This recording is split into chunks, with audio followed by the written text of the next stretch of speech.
Praise Lord. യിരെമ്യാ പ്രവാചകന്റെ പുസ്തകം 41 അധ്യായം അതിൻ്റെ 1 മുതൽ 18 വരെയുള്ളതായ വേദവാക്യങ്ങൾ.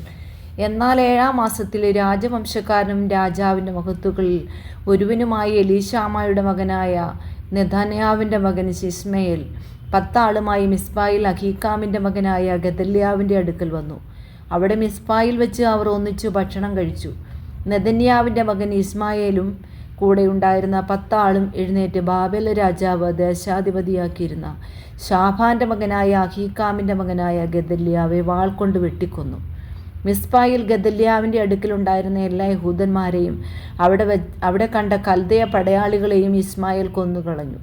ഗദല്യാവെ കൊന്നിട്ട് 2-ാം ദിവസം അതാരും അറിയാതിരിക്കുമ്പോൾ തന്നെ ശേഖേമിൽ നിന്നും ശീലോവിൽ നിന്നും ശമരിയയിൽ നിന്നും 80 പുരുഷന്മാർ താടി ചിരിച്ചും വസ്ത്രം കീറിയും തങ്ങളെ തന്നെ മുറിവേൽപ്പിച്ചും കൊണ്ട് വഴിപാടും കുന്തിരുക്കവും എടുത്ത് യഹോവയുടെ ആലയത്തിലേക്ക് പോകും വഴി അവിടെ എത്തി. നെഥന്യാവിൻ്റെ മകൻ ഇസ്മായേൽ മിസ്പായിൽ നിന്ന് പുറപ്പെട്ട് കരഞ്ഞും കൊണ്ട് അവരെ എതിരേറ്റു ചെന്നു.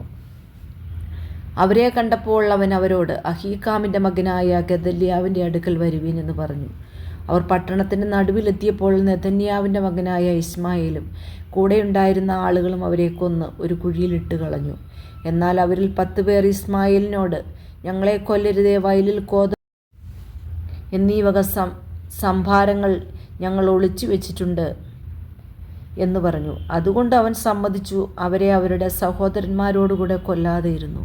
ഇസ്മായേൽ ഗദല്യാവെയും കൂട്ടരെയും കൊന്ന് ശവങ്ങളെയെല്ലാം ഇട്ട് കളഞ്ഞ് കുഴി അസാ രാജാവ് ഇസ്രായേൽ രാജാവായ ബയശ നിമിത്തം ഉണ്ടാക്കിയതായിരുന്നു.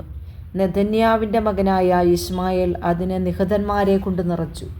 പിന്നെ ഇസ്മായേൽ മിസ്ബായിൽ ഉണ്ടായിരുന്ന ജനശിഷ്ടത്തെയൊക്കെയും രാജകുമാരികളെയും അകമ്പടി നായകനായ നെബുസർ അദാൻ അഹീക്കാമിൻ്റെ മകനായ ഗദല്യാവെ ഏൽപ്പിച്ചവരായി മിസ്പായിൽ ശേഷിച്ചിരുന്ന സകല ജനത്തെയും ബദ്ധരാക്കി കൊണ്ടുപോയി.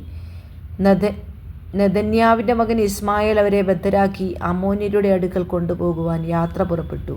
നെഥന്യാവിൻ്റെ മകൻ ഇസ്മായേൽ ചെയ്ത ദോഷമൊക്കെയും കാരേഹിൻ്റെ മകനായ യോഹന്നാനും കൂടെ ഉണ്ടായിരുന്ന പടത്തലവന്മാരും കേട്ടപ്പോൾ അവർ സകല പുരുഷന്മാരെയും കൂട്ടിക്കൊണ്ട് നെഥന്യാവിൻ്റെ മകനായ ഇസ്മായേലിനോട് യുദ്ധം ചെയ്യുവാൻ ചെന്നു.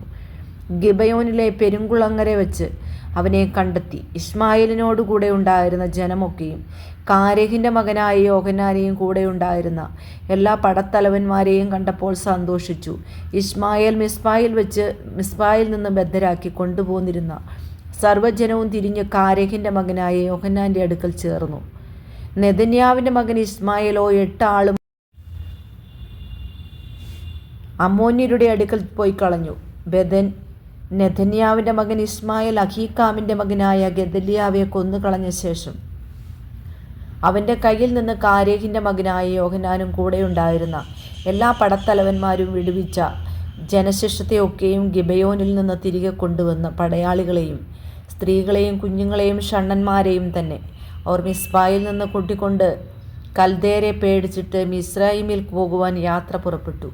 ബെത്ലഹേമിന് സമീപത്തുള്ള ഗരൂത്ത് കിംഹാമിൽ ചെന്ന് താമസിച്ചു. ബാബേൽ രാജാവ് ദേശാധിപതിയാക്കിയ അഹീക്കാമിൻ്റെ മകനായ ഗദല്യാവെ നെഥന്യാവിൻ്റെ മകൻ ഇസ്മായേൽ കൊന്നുകളാ കാരണത്താൽ ആയിരുന്നു അവർ കൽദേരെ പേടിച്ചത്.